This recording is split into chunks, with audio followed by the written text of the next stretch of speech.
Afrique N24. Votre bulletin d'information de ce jour.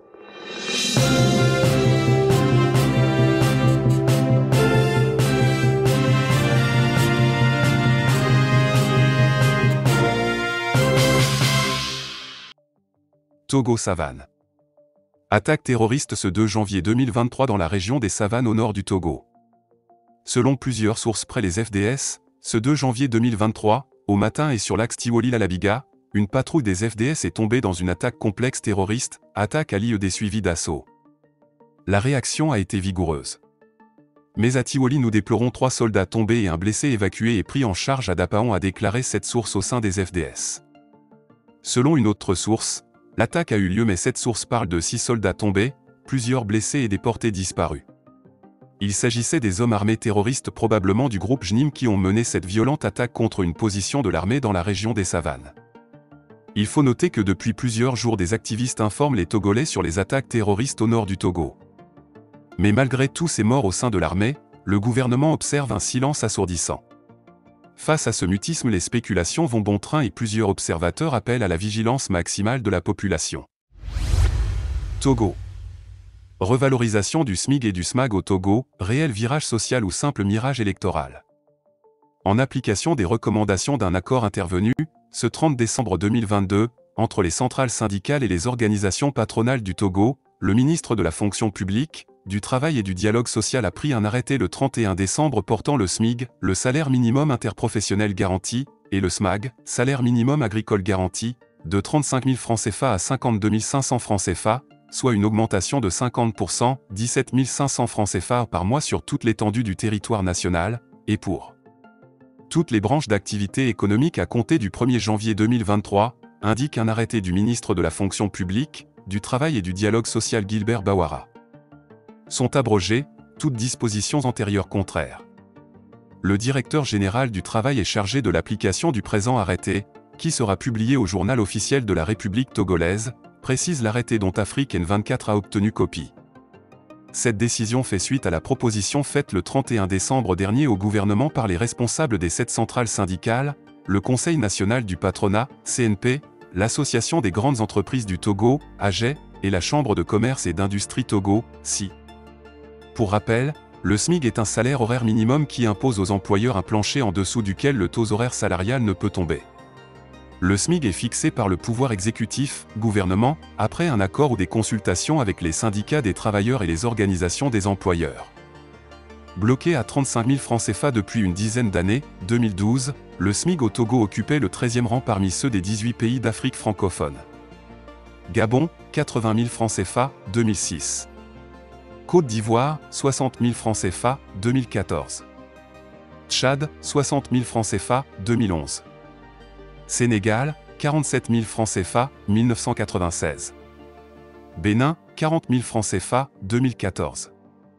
Burkina Faso, 32 000 francs CFA, 2007. Niger, 30 047 francs CFA, 2012, etc. Il n'est nullement pas exagéré de dire que, depuis des décennies, les salariés togolais tirent littéralement le diable par la queue pour tenter de joindre les deux bouts du mois.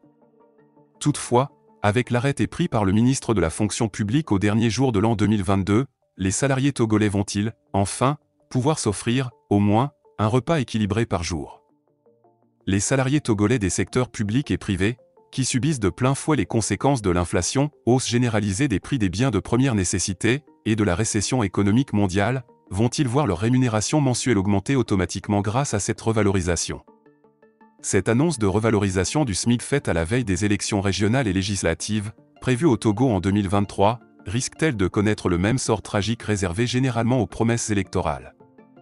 Comment les Togolais parviendraient-ils à oublier les promesses non tenues concernant la reconstruction du grand marché de Lomé, la construction et la mise en service de l'hôpital Saint-Pérégrin, projet rebaptisé entre-temps, d'Octa-Lafiet, etc. Comment les ménages et les chefs d'entreprise togolais exsangues par une crise économique structurelle qui empêche la création et la redistribution des richesses et qui renforce les inégalités sociales au Togo vont-ils parvenir à financer les augmentations salariales décrétées par le gouvernement ? Au milieu de toutes ces nombreuses questions insolubles que les Togolais sont en droit de se poser au sujet des retombées concrètes et tangibles de cette revalorisation du SMIC, une seule certitude s'impose, les Togolais sont réellement fatigués d'être abreuvés d'illusions et de promesses électoralistes alors qu'ils sont quotidiennement confrontés à des difficultés existentielles. En septembre dernier, Faure Gnassingbé avait instruit le gouvernement à veiller à l'accélération et à l'aboutissement rapide des discussions avec les partenaires sociaux et le secteur privé, en vue de la revalorisation du SMIC. Au Mali, après la condamnation des 46 soldats ivoiriens, les avocats de la défense renoncent à exercer toute voie de recours. Après le procès des 46 soldats ivoiriens au Mali qui aboutit à la peine de 20 ans de réclusion criminelle, selon les informations, les avocats de la défense n'envisagent pas faire recours pour ne pas gêner le progrès dans la libération des 46 soldats ivoiriens détenus au Mali. Il semble que les regards sont tournés désormais vers Koulouba, siège du palais présidentiel de Bamako, pour l'annulation officielle de la condamnation. D'après nos informations, le Togo, pays médiateur dans le dossier, multiplie les initiatives pour un dénouement rapide et heureux. De leur côté, pour ne pas ralentir le processus qui pourrait conduire à une grâce présidentielle, dès la fin du procès, les avocats de la défense ont déposé au greffe de la Cour d'appel un acte de non-pourvoi afin d'attester qu'ils renoncent à exercer toute voie de recours, indique une source avant de signifier la reprise de la coopération entre le Mali et la Côte d'Ivoire sous de bons offices du Togo. Ensuite, les relations entre le Mali et la Côte d'Ivoire se sont, entre-temps, nettement améliorées avec le mémorandum récemment signé par les deux gouvernements. Ce n'est donc pas le moment de créer de nouvelles tensions, ajoute une autre source proche du dossier. Les regards sont donc désormais tournés vers Koulouba, siège du palais présidentiel de Bamako, où une éventuelle grâce présidentielle pourrait être décidée, fait savoir la source. Concernant les sanctions de la Communauté économique des États de l'Afrique de l'Ouest, CEDEAO, à l'endroit du Mali, la source explique que selon les diplomates de l'institution sous-régionale contactée, dans l'immédiat, il n'y aura aucune sanction de la Communauté économique des États de l'Afrique de l'Ouest, CEDEAO, contre le Mali. Les autorités de Bamako, pour juger les 46 militaires, ont convoqué une cour d'assises spéciale avant la fin de l'ultimatum de la CEDEAO alors qu'elle pouvait attendre encore plusieurs mois. Signe qu'elles ont quand même prêté une oreille attentive au message de l'organisation sous-régionale, explique l'un des interlocuteurs. Pour rappel, la CEDEAO avait donné jusqu'au 1er janvier 2023 au Mali pour libérer les 46 militaires ivoiriens, accusés par Bamako d'être des mercenaires. Mais la date est désormais passée et les 46 soldats, qui ont été condamnés à 20 ans de réclusion criminelle, n'ont pas été libérés. Pour autant, la CEDEAO ne compte pas sanctionner le Mali. Sénégal. 6 mois de prison ferme pour les députés pugilistes. Les deux députés de l'opposition, Massata San et Mamadou Niang, ont été condamnés, ce lundi 2 janvier 2023, à 6 mois de prison ferme pour les coups portés en pleine session parlementaire sur leur collègue Ami Ndiaye, ayant entraîné l'hospitalisation de cette dernière. Les deux parlementaires, écroués depuis le 15 décembre 2022, ont été jugés le 19 décembre par le tribunal des flagrants délits de Dakar. Alors que le parquet avait requis une peine d'emprisonnement ferme de 2 ans contre les prévenus, le tribunal les a finalement condamnés à 6 mois de prison ferme et à une amende de 100 000 francs CFA, 150 € chacun, et solidairement à des dommages et intérêts de 5 millions de francs CFA, 7 625 €, pour coups et blessures volontaires sur Ami Ndiaye, député du parti présidentiel. Le 1er décembre, le député Massata San avait pris à partie depuis la tribune sa collègue Ami Ndiaye au sujet de déclarations qu'elle avait faites contre Moustapha Assi, chef d'une formation membre de la principale coalition de l'opposition, le Parti de l'Unité et du Rassemblement, PUR, qui n'est pas député mais un influent marabout au Sénégal. Des images ont montré le député San gifler la parlementaire, et son collègue Mamadou Niang lui décocher un coup de pied au ventre, en pleine session publique. Les deux députés n'étaient pas présents lundi lors de la lecture du verdict. Ils vont rester en prison le temps qu'on fasse appel, a déclaré un de leurs avocats, Abdinar Ndiaye.